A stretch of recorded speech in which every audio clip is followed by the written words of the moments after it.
हरीश की एक पत्नी थी जो बहुत बोलती थी और वो उसके ज्यादा बोलने से बहुत परेशान था। हरीश को पता चला कि जंगल में एक महात्मा आए हुए हैं। वह अपनी पत्नी को उनके पास लेकर जाता है और कहता है कि मुनिवर, कृपा करके आप इसे समझाइए, ये बहुत बोलती है। मेरे मना करने के बाद भी इसका दिन भर इसका मुंह चलता ही रहता है। मैं इसे कितना समझाता हूं कि कम बोला कर चुप रहना सीख, लेकिन नहीं, और हर बार इसकी वजह से लड़ ढाई होती है।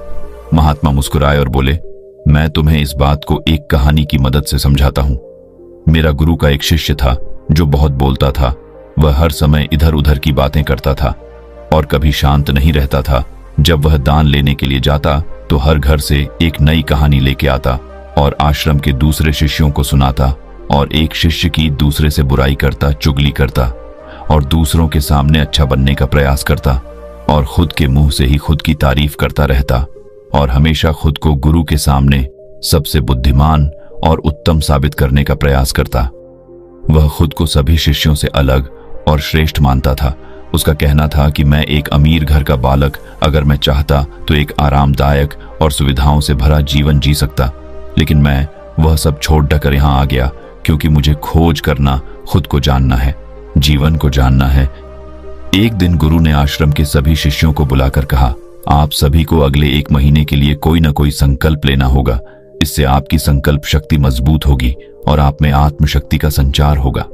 आप सभी अपने सामर्थ्य के अनुसार कोई भी संकल्प ले सकते हैं, और यदि 1 महीने से पूर्व आप में से जिसका भी संकल्प टूट जाएगा तो वह अपनी पुरानी दिनचर्या में वापस आ सकता है। सभी शिष्यों ने अपनी शक्ति के अनुसार संकल्प लिए और गुरु को अपने अपने संकल्प के बारे में बताकर वहां से चले गए। लेकिन वह शिष्य जो खुद को सबसे अलग दिखाना चाहता था, वह सीधे गुरु की कुटिया में पहुंच गया और बोला, मैं कोई छोटा मोटा संकल्प नहीं लेना चाहता, बल्कि खुद की ही जैसे एक और महान संकल्प लेना चाहता हूं। कृपया आप ही बताएं मुझे क्या संकल्प लेना चाहिए। उसकी यह बात सुनकर गुरु मुस्कुराए बोले, क्या तुम मेरे द्वारा दिए गए संकल्प को पूरा कर पाओगे? क्या तुम्हारे लिए उसे पूरा करना संभव होगा? शायद नहीं, वह तुम्हारे लिए संभव नहीं। तुम उसे पूरा नहीं कर पाओगे, इसीलिए तुम खुद ही कोई संकल्प ढूंढो। शिष्य ने कहा, नहीं गुरुदेव, आप जो भी संकल्प मुझे देंगे मैं जरूर उसे पूरा करूं। गुरु ने कहा, ठीक है, तो तुम अगले 1 महीने तक चुप रहो, मुंह से एक शब्द भी नहीं निकालोगे, यही है तुम्हारा संकल्प। शिष्य ने कहा, गुरुदेव, यह भी कोई संकल्प है? यह तो बहुत ही आसान है। आप कोई संकल्प दीजिए जो मेरी योग्यता के बराबर हो। गुरु ने कहा, पहले तो तुम इस संकल्प को तो पूरा करके दिखाओ। शिष्य ने गुरु की बात मान ली और वह उसी समय चुप हो गया और पलटकर कुटिया से बाहर चला गया। उसे चुप रहना बहुत आसान लग रहा था। उसने एक दिन तो जैसे तैसे चुप रहकर काट लिया, लेकिन दूसरे दिन से उसके मन में ना बोलने का बोझ बढ़ने लगा, और तीसरे दिन उसे भारीपन महसूस होने लगा, और चौथे दिन उसके अंदर एक अजीब सी बेचैनी होने लगी, क्योंकि आसपास आश्रम के सभी शिष्य एक दूसरे से बातें कर रहे थे। वह भी अपना पक्ष उनके सामने रखना चाहता था, उनकी बोलती बंद कर देना चाहता था, लेकिन उसका संकल्प उसके आ रहा था, इसीलिए वह पूरे दिन सिर्फ और आंखें बनाता। इसी तरीके से कुछ दिन और बीते और वह शिष्य बीमार पड़ गया। उसका सिर फटा जा रहा, उसका खाने पीने तक का मन नहीं था, वह सिर्फ बोलना चाहता था। वह गुरु के पास गया और उनके सामने बैठकर लिखकर उन्हें बताया, गुरुदेव, मैं बोलना चाहता हूँ, बिना बोले मुझे सांस नहीं आ रही है, मेरा दम घुटता जा रहा है, मैं अंदर ही अंदर पागल हुआ जा रहा हूँ, मैं क्या करूँ? संकल्प तो ड दूं क्या? ये पढ़कर गुरु मुस्कुराए और बोले, मैं संकल्प ढाने के लिए नहीं होते, लेकिन जो अपने संकल्प को पूरा कर लेता है वह अपनी आंतरिक शक्ति को बढ़ाता है, और जो अपनी आंतरिक शक्ति को बढ़ा लेता है वो समाज और जागृति की राह पर आगे बढ़ जाता है। संकल्प का लेना भी तुम्हारे हाथ में था और इसे तोड़ना भी तुम्हारे हाथ में है। तुम्हारे बहुत से भाई अपने संकल्प को तोड़कर अपनी पुरानी दिनचर्या पर वापस आ चुके हैं। अगर तुमसे नहीं हो पा रहा तो तुम भी संकल्प तोड़कर अपनी पुरानी दिनचर्या पर वापस जा सकते हो। लेकिन याद रहे, अगर आज तुम इस छोटे से संकल्प को नहीं संभाल पा रहे तो तुम अपनी बाकी की पूरी जिंदगी को कैसे संभाल सकोगे? बाकी फैसला पूरी तरह से तुम्हारे हाथों में है। गुरु की यह बात उस शिष्य के दिल में चोट कर गए। वो बिना कुछ बोले वहां से वापस चला गया और खुद को अपनी कुटिया में बंद कर वह केवल अपने जरूरी कामों के लिए ही कुटिया से बाहर निकलता, बाकी सारे समय कुटिया के अंदर ही बैठा रहा। 15 दिन बीत चुके थे और आश्रम के लगभग सभी शिष्यों का संकल्प अब तक टूट चुका था, लेकिन उसका संकल्प अभी भी जारी था। संकल्प लेने के बाद से अब तक उसने एक शब्द भी नहीं बोला।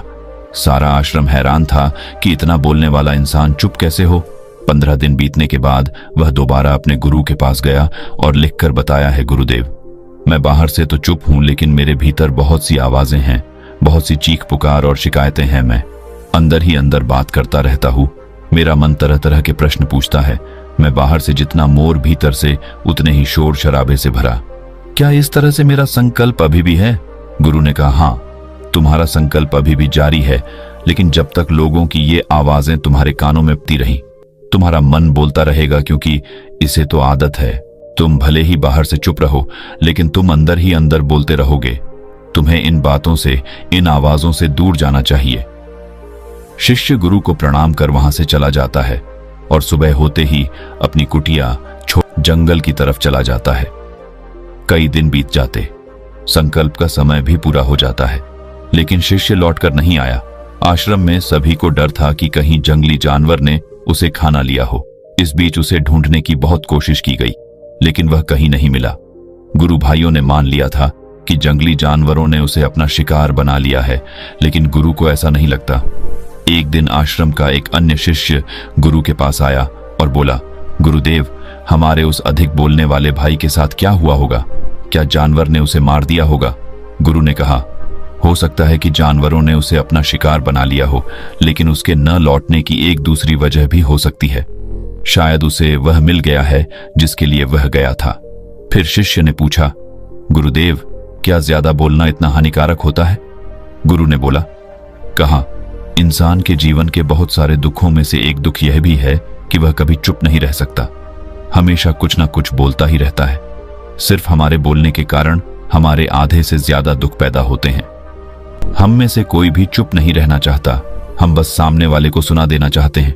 जो भी हमारे मन में है सब निकालकर उसके मन में बैठा देना चाहते हैं, उसे समझा देना चाहते हैं कि देख, तू गलत है और मैं सही।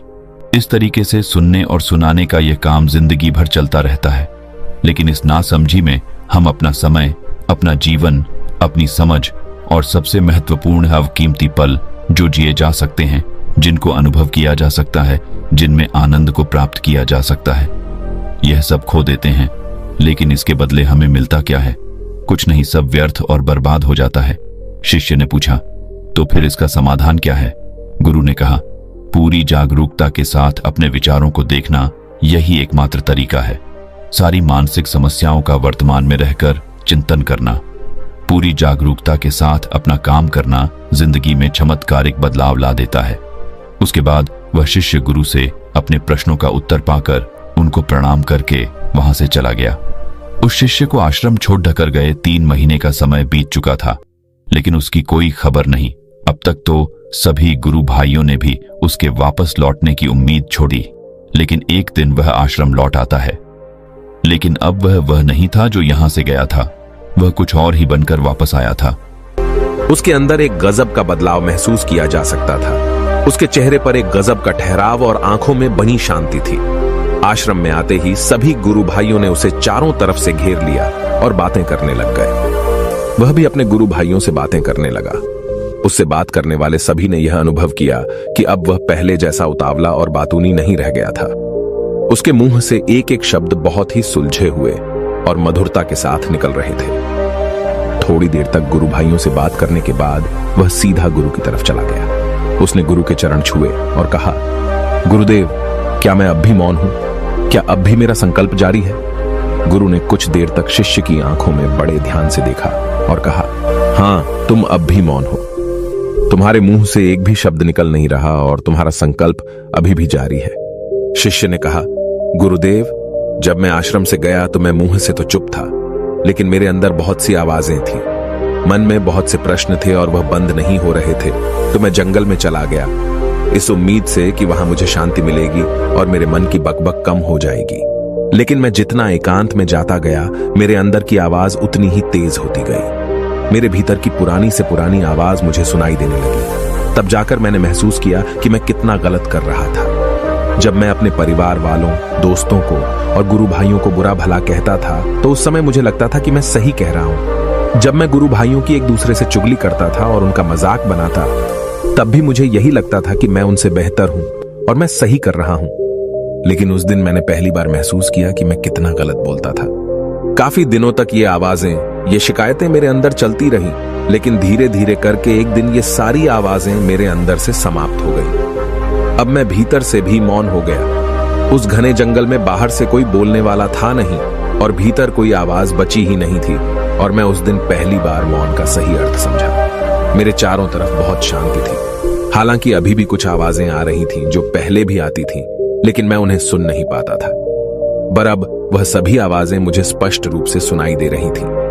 हवा के चलने की आवाज, चिड़ियों के चहकने की आवाज और पानी के बहने की आवाज। ये सभी आवाजें मैंने पहली बार पूरे होश पूर्वक सुनी। अपने चारों तरफ इतनी शांति मैंने पहले कभी महसूस नहीं की थी। तो इस शांति को भंग करने के लिए मैंने पहली बार अपने मुंह से कोई शब्द निकाला। मैं चिल्लाया, हे ईश्वर, ये कैसी शांति है? सभी कुछ इतना शांत क्यों है? ऐसा क्या हो गया? लेकिन मेरे चिल्लाने के बाद भी शांति भंग नहीं हुई। सब कुछ पहले जितना ही शांत था, बाहर भी और भीतर भी। हे गुरुदेव, मैंने अपने गुरु भाइयों से बात की, मैंने आपसे बात की। मैं बोल रहा हूं, मैं चल रहा हूं, मैं सब कुछ देख रहा हूं, लेकिन मैं अपने भीतर एकदम एकांत में हूं, मौन में हूं, भीड़ में होता हूं, तब भी भीतर से अकेला एकांत में होता हूं। जब मैं खुद में भी शोर करना चाहता हूं, तब भी एकांत में ही होता हूं। अब सब दिखाई पड़ने लगा है, सब सुनाई पड़ने लगा है। गुरु ने कहा, जब तक हम बाहर की तरफ बोलते रहेंगे, भीतर अशांति ही रहेगी। लेकिन जिस दिन हम भीतर की तरफ मुड़ जाएंगे, तब हमारे मुंह से कुछ भी निकलेगा, हम शांत ही रहेंगे। दुनिया में जितनी भी बुराइयां हैं, ज्यादातर हमारे बोलने से ही उत्पन्न होती है, क्योंकि हम चुप रहना नहीं चाहते। हम जितनी जरूरत है उससे कहीं ज्यादा बोलते हैं। हम सामने वाले को सुनना नहीं चाहते, बल्कि उसकी बोलती बंद कर देना चाहते हैं।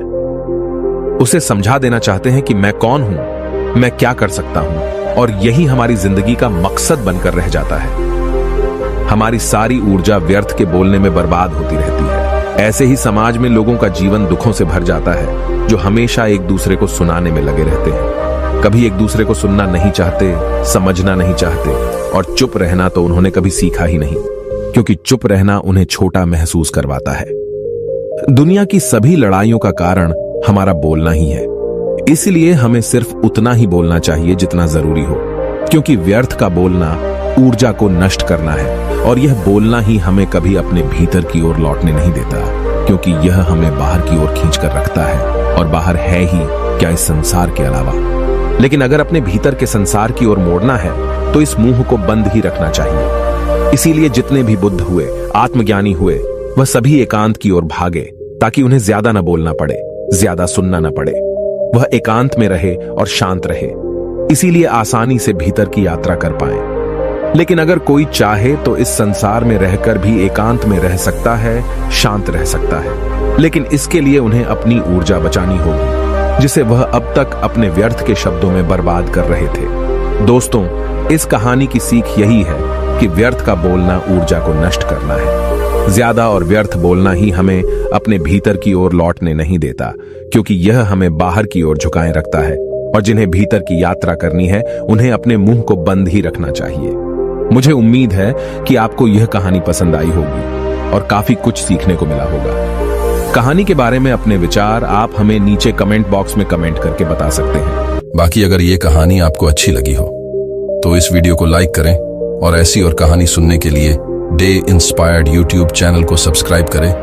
तब तक मिलते हैं हम आपसे ऐसी ही एक और प्रेरणादायक कहानी के साथ अगले दिन। धन्यवाद।